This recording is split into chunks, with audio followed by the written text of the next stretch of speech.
Je te souhaite la bienvenue dans cette vidéo. Je suis Cathy du blog maindanslatterre.com, le blog qui est dédié à l'apprentissage de la sculpture de l'argile. Alors j'imagine que si tu regardes cette vidéo, c'est quelque chose qui t'appelle, qui te plaît, ou peut-être en fais-tu déjà de la sculpture. Enfin, tu adores ça, mettre les mains dans la terre. Et comme je te comprends, moi aussi j'adore ça. Alors, je t'ai préparé un tutoriel pour faire un dragon, mais adorable. En fait, voilà, c'est vraiment pas un méchant dragon, hein. Il est vraiment tout en rondeur, tout en douceur. Et je pense qu'on va bien s'amuser ensemble pour le réaliser. Tu me suis à l'atelier ?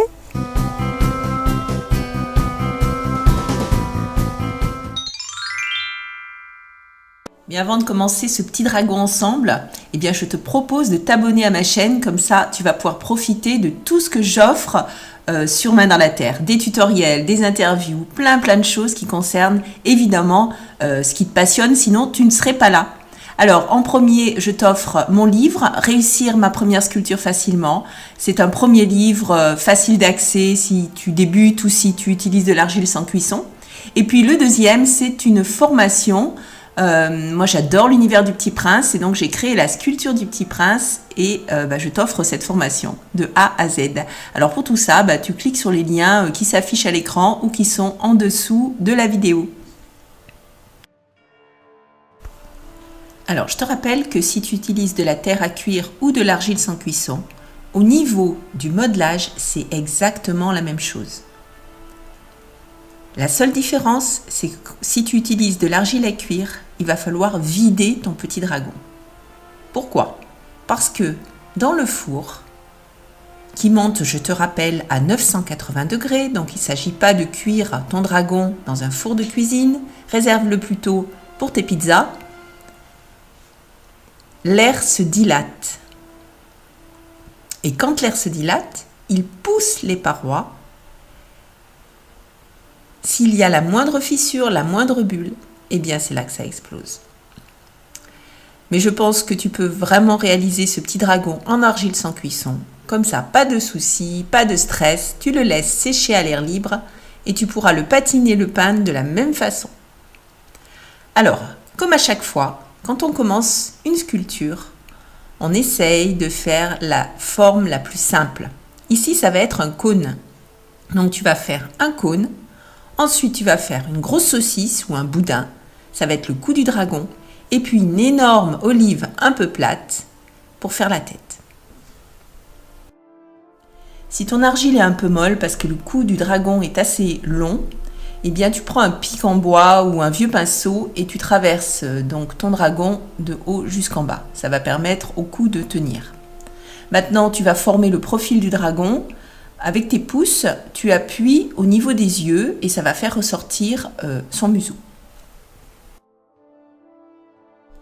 Maintenant, nous allons placer la queue du dragon qui est aussi donc sa crinière. Donc tu vas façonner un long boudin de la longueur, de la hauteur du dragon, plus au moins 20 cm pour la queue qui va venir s'enrouler en fait sur le corps. Comme à chaque fois, quand tu colles quelque chose, tu guilloches, c'est-à-dire que tu fais des petites stries et tu mets de la barbotine.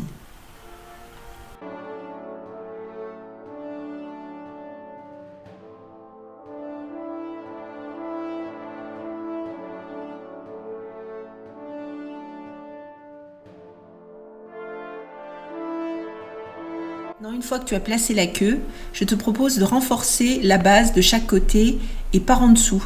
N'hésite pas à regarder ta sculpture de tous les côtés et de bien renforcer, de rajouter de la barbotine ou de la terre, parce que c'est là, en séchant, que peuvent se créer des fissures.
Le dragon est assis, nous allons faire ses pattes de devant. Il te suffit d'avoir 2 boudins, 2 petits tubes en fait, et 2 olives très aplaties pour les pieds. Donc dans un premier temps, tu traces l'emplacement avec un petit pic en bois, tu vas creuser, et puis tu vas mettre d'abord le petit boudin, et ensuite tu vas coller l'olive qui va être le pied. Essaye de faire quelque chose de pas trop fin, hein, parce que l'idée c'est plus tu as des différences entre les épaisseurs, et plus à nouveau tu peux avoir des fissures ou des risques de casse.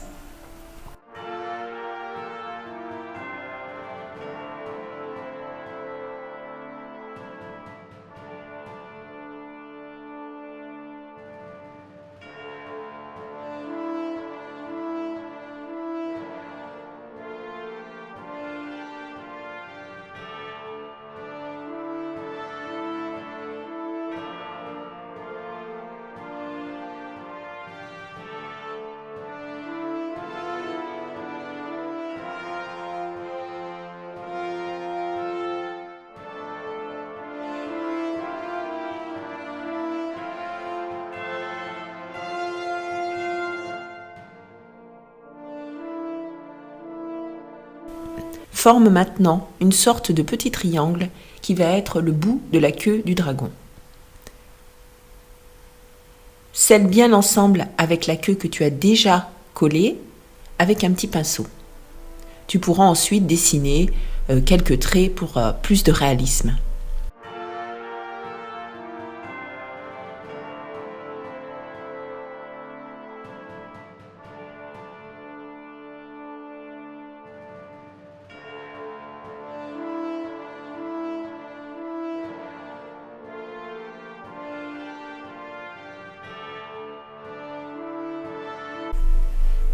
Nous passons maintenant aux cornes du dragon, une partie très importante et qui va lui donner toute son identité. Alors de la même façon, tu vas créer 2 petites saucisses ou 2 boudins, à peu près 1 cm de diamètre. Tu les fixes sur le haut de la tête et ensuite tu les prends et tu les vrilles légèrement pour donner donc une impression de corne.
Tu vas placer ses oreilles de chaque côté. Alors le dragon, il a des oreilles un peu spéciales, hein.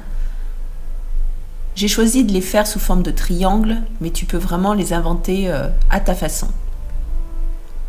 Découpe 2 triangles assez épais et place-les de chaque côté de la tête. Ensuite, avec le dos du pinceau, tu fais quelques stries, à nouveau pour donner un côté assez réaliste.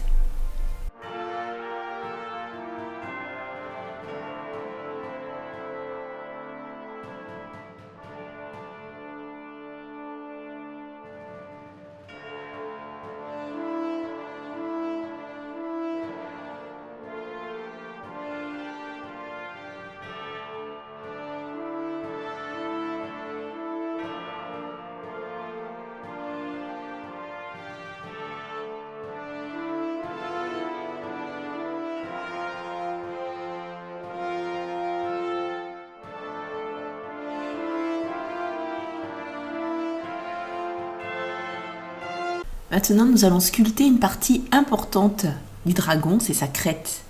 Alors, tu vas prendre simplement des ciseaux et découper sur le haut quelques triangles. Et puis, à peu près à moitié, là par contre, tu vas rajouter des triangles pour augmenter le volume sur le bas de la queue du dragon. Continue de faire ça avec des triangles un petit peu plus petits jusqu'à la pointe de la queue.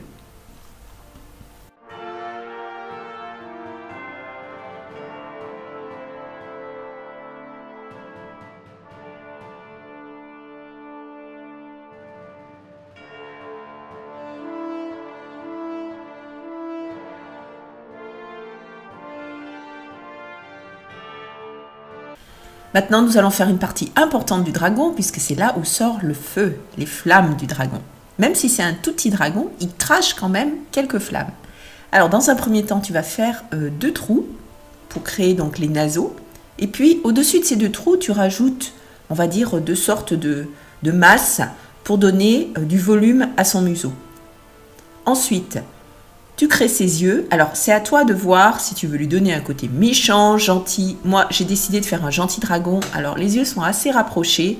Et puis, j'ai donné une expression toute mignonne. Mais c'est toi qui décides.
Alors, qu'est-ce qu'il nous reste à faire? Il commence vraiment à prendre forme, ton petit dragon.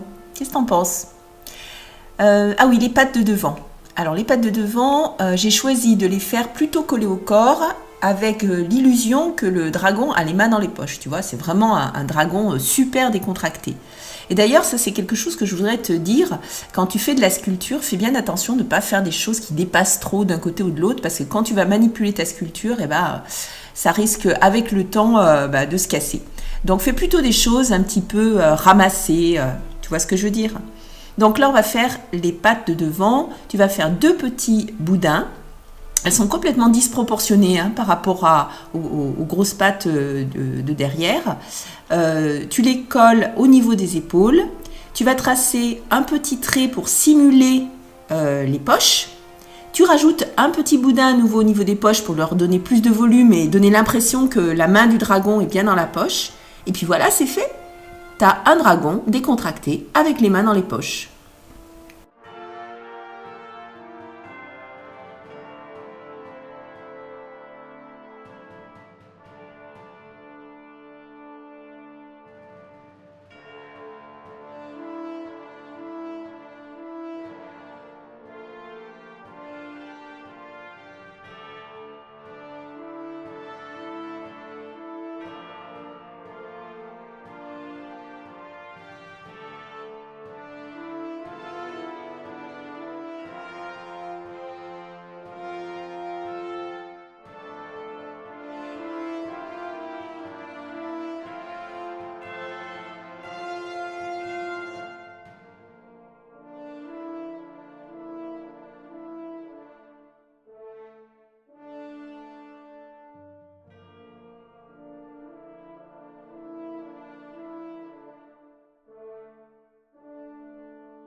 Bah écoute, là on va dire que le dragon il est presque terminé, en tout cas on a collé toutes les parties. Maintenant, il s'agit de faire les finitions et c'est ce qui va donner vraiment un côté bien, comme son nom l'indique, fini à ta sculpture. Je t'invite à faire ressortir par exemple les petits triangles comme je le fais là, comme tu vois sur la vidéo au niveau de la crête. Ensuite, d'accentuer tous les endroits où il y a des traits. Parce que en fait, tu vas pas vivre avec ta sculpture là à 20 cm. Donc c'est important qu'on voie le relief et les volumes de loin. Et puis si tu as envie de la peindre, ça va être beaucoup plus facile s'il y a des endroits qui sont délimités.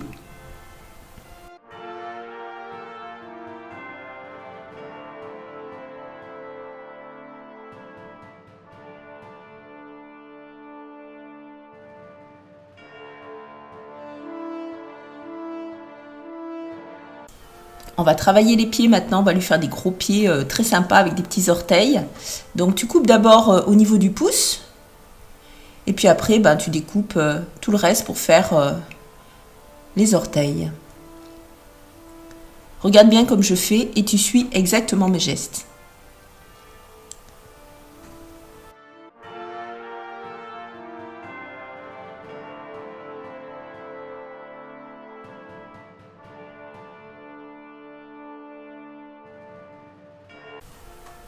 Avec ton pinceau usé, maintenant, tu vas lisser ton dragon.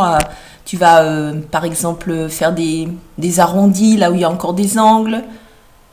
Tu vas lui donner un côté vraiment beaucoup plus fini. Et puis, je t'invite donc à le laisser sécher si tu as utilisé de l'argile sans cuisson. Tu le fais sécher doucement d'abord quelques jours sous plastique et puis après tu peux enlever le plastique. Et si tu as utilisé de l'argile à cuire et que tu vas cuire ta pièce, je te rappelle qu'il faut la vider. Hein, je t'ai expliqué pourquoi au début de la vidéo.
Je te remercie d'avoir suivi cette vidéo. J'espère que tu t'es bien inscrit à la chaîne. Ça va te permettre de voir encore plein de tutoriels. Et puis, tu peux aussi télécharger mes 2 cadeaux, un livre et la formation. Hein, ça, tu es au courant. C'est dans les liens qui se trouvent en dessous dans la description. Et puis, on se retrouve très bientôt sur Main dans la Terre avec plein d'autres articles de vidéos, d'interviews, enfin plein de choses qui concernent le monde de la Terre.